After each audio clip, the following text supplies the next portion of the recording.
house, a place where I love to be. Look in a book, here's a story for you. Who makes stories when the day is through? Who makes stories when the day is through? Story makers, working through the night till the rising sun. Story makers, stories are fabulous, stories are fun. Blake Wordsworth. Jelly and Jackson, Working through the night till the rising sun. Story makers, stories are fabulous, stories are fun. Come and be a story maker. I think it's time to go home, everyone. Time to take that bus in. Well done, Harry. Story makers.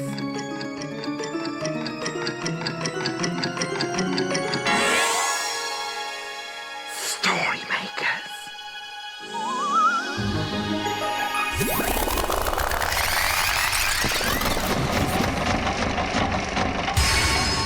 Story makers.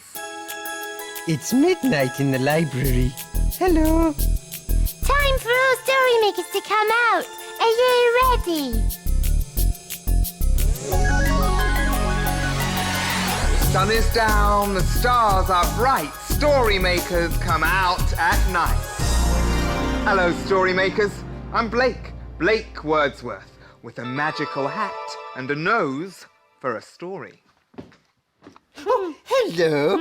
We're waiting for Blake. Yes, and do you know what? He has travelled all around the world. He knows lots of stories. Yes, and things to do. Oh, yes, but he knows lots more stories, Jelly. No, Jackson, he knows hundreds of millions more things to do. No. He knows more stories. Things to do. Stories. Things to do. Stories. Things to do. Stories. Hello. Stories. Things to Stories. do. Things to Hello. do. Things to do. Hey. Oh. I hope you're feeling full of imagination and lots of ideas tonight. Oh, yes, I got lots of imagination. Yes, and I have lots of ideas. Don't I, Jackson? Well, actually, I have got an idea now. Will you do some magic, please, Blake? Oh, yes. All the other story makers do magic. And Byron flicks his fingers. Abracazoote. Wow. Yes, and Rossetti has a magic pocket. Really? And Webster blows into his magic pendant. Okay then, but I don't have magic fingers and I don't have a magic pendant, but I do have one of these. It's an ancient magic hat, very old, and it's full of amazing things from all over the world. Watch. Okay. It's twirling. Wow, Is that the kind of magic you had in mind? Yes, but what is inside, Yes. Blake? Well, they're presents for you two. Presents! But sometimes the hat does mix things up. Here you go. Right. A rock. Yes, I've got a rock too, Jelly. Oh, well, it's very beautiful, Blake. But, what can we do with it? Well, we could make a story with them. Oh, yes. yes. That's a good idea. Come on, Jelly. Come on. In goes my rock. And in goes Jelly's rock. Yes. Will you help us to imagine a story with rocks in it? Ready? Imagine, imagine, imagine a story. Here it comes. What's it going to be? Oh, it's a playbook. And it's called My Cave. Hello, I'm Matthew and I love building my very own cave. Come and watch. First, I need 2 chairs, some cushions,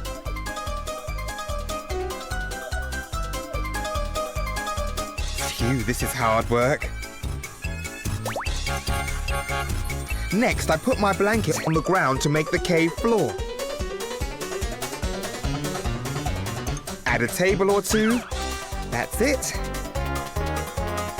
Now I need to put the roof on. This can be quite tricky.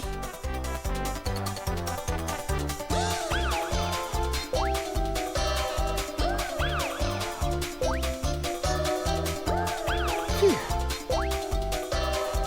All I need now are my toys. Come inside and have a look. I love playing in my secret cave. But here comes Mum. She says Grandad's got a surprise for me. I wonder what it can be.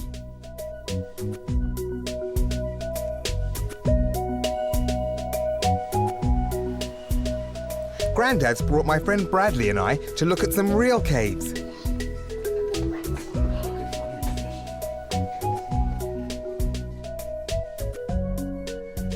Grandad says these caves are really, really old.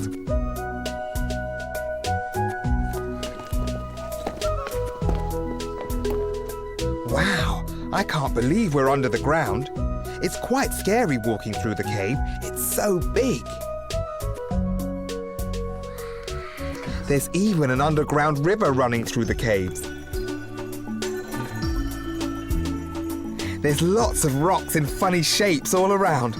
The man says the ones growing up from the floor of the cave are called stalagmites. They're really wet and slimy. And those hanging from the roof of the cave are called stalactites. To get to some of the caves, you have to bend down low and walk through small gaps between the cave walls.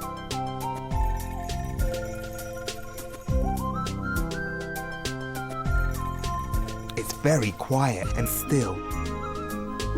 And very, very spooky. That was fantastic! Thanks, Grandad! Whoa, caves are a bit dark and scary. Ah, don't worry, Jelly. If you ever go to a cave, I'll be right there with you. Oh, thanks, Blakey. Blake, what are you doing? Well, I'm trying to magic some more presents for you two.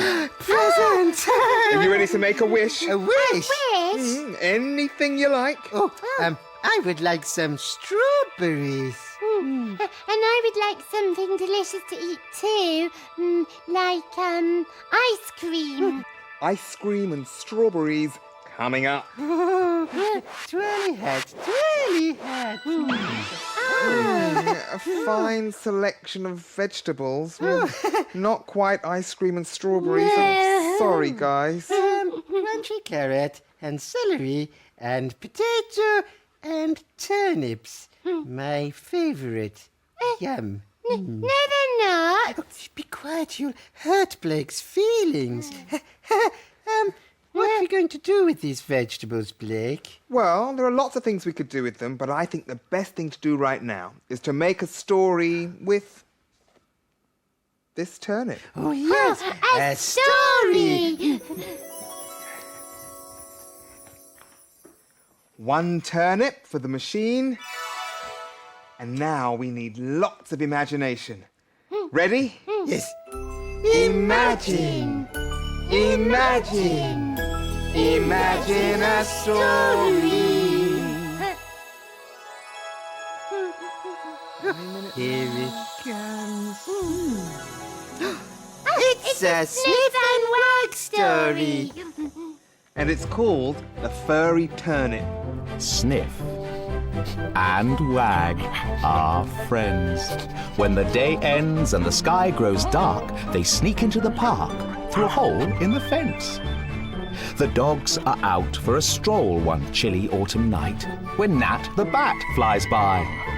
"Hello, chaps," he flaps.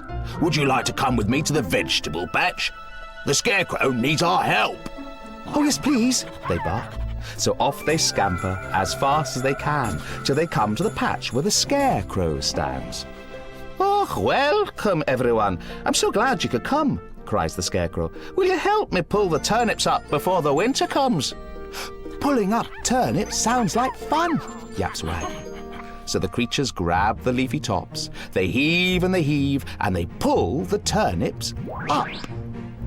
Sniffs is enormous, but he doesn't want help. He thinks he can do it all by himself. The goose uses her beak to heave a turnip from the ground, and all her little goslings honk with joy and flap around. Even the mice, who aren't very strong, heave and heave until up one comes. But what about that yellow dog? The Scarecrow cries. She hasn't pulled a turnip up. I wonder why. I am trying, yaps Wag, but my turnip top is rather pink and tough, and it won't let me pull it up. I'll help you, barks Sniff. So will I, says the goose. And Nat and the mice say that they'll help too. So all the creatures pull together. 1, 2, 3, tug! And a very furry turnip eventually pops up. Ouch! Ouch! Ouch! It shouts, me nose! Me nose! Me nose! Oh dear, yaps Wag. I think my turnip is a mole. The mole's nose is throbby, and Wag is very sorry. Take this soggy leaf to cool it down, she yaps. Now then, everyone, gather round, calls the Scarecrow. Because you all work very hard and didn't even grumble, I would like to treat you to some whortleberry crumble. The mole joins in with the feasting too. His nose feels so much better when he's had some tasty food. And before too long, the night is done, and Sniff and Wag are trotting home. Pulling up turnips was so much fun. Good night. Sleep tight, my little friends. Tomorrow we will play again. Are you ready for a rhyme, guys? Oh, yes, Blake. 4 crunchy vegetables. What do you see? A mole pulled a turnip. And then there were 3 crunchy vegetables. What shall we do? Munch on a Carrot. and then there were 2 crunchy vegetables. Fun, fun, fun. We can mash the potato. And then there was 1 crunchy vegetable for my tum. Blake took the celery stick. And then there were None. Whoa! Whoa! What is happening to your hat? It's just the post arriving. Oh, the post? That's right. There. Let's see. There's an envelope and there's something written on the front. To Jelly and Jackson. Maybe it is our present. Let's see. Yes. It looks exactly like a ticket for an underground train journey. Where to? Yes. I don't know. I know. Let's put it in the story machine and see what happens. Yes, come on. 1 underground train ticket to take us on an underground train ride. Ready? Imagine. Imagine. Imagine a story. What do we have? Oh, it's a blue cow story. And it's called Blue Cow and the Underground Train.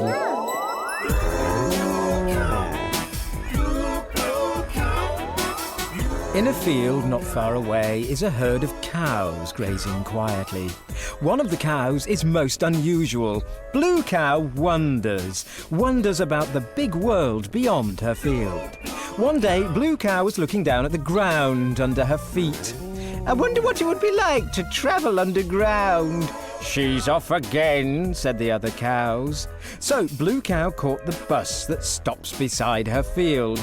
I'd like a ticket to a place where I can travel underground, please. There you go, madam. Hold very tight. And they set off for an underground train station.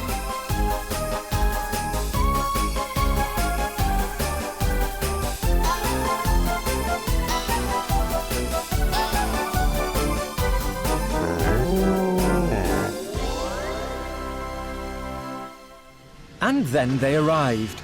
Blue Cow jumped onto an escalator that went down to the station platform, where lots of people were waiting. There was a squealing noise as the underground train arrived and the doors opened for everyone to get on.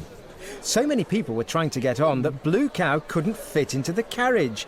Oh dear, it's too crowded on the underground, groaned Blue Cow as the doors closed, leaving her standing on the platform. The driver of the train saw Blue Cow and got out of his cab. Hello, are you the replacement driver? He asked. Well, actually... Great stuff. Drive the train all the way to the end of the line, OK? he said, and gave Blue Cow a hat. Before Blue Cow could say anything, the driver had gone. So she jumped in the driver's cab and sat down. Hold very tight, she said over the loudspeaker, before driving the train out of the station and into the tunnel. Ooh, this is fun! She drove the train down through the tunnel and slowed down to a stop when she got to the next station.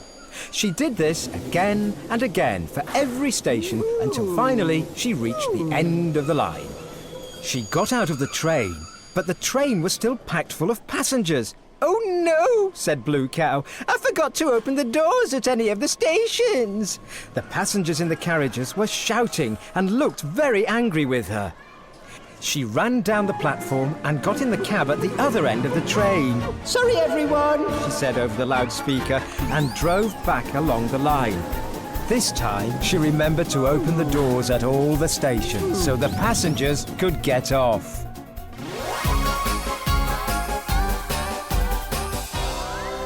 You'll never guess where I've been.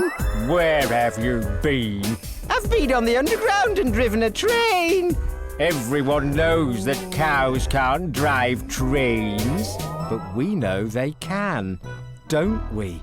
Hold very tight. Mind the doors. Blake, why are you so sad? Well, I wanted to magic some really exciting presents for you both.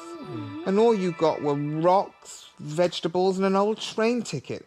Not exactly what I had in mind. Yes, but your presents made some really good stories. Yes, and stories are the best presents of all. Really? Really? You're right. Stories are the best presents of all. Thanks, guys. But hey, look! It's getting light. The sun is rising. We better get our skates on. Skates on. Yes, the children will be here soon. Dawn is upon us. The morning is nigh. We've made our stories, and we bid you goodbye. Story makers, working through the night till the rising sun. Story makers. Goodbye for now. Thanks for helping us. Goodbye. See you next time, story makers. And remember, imagine.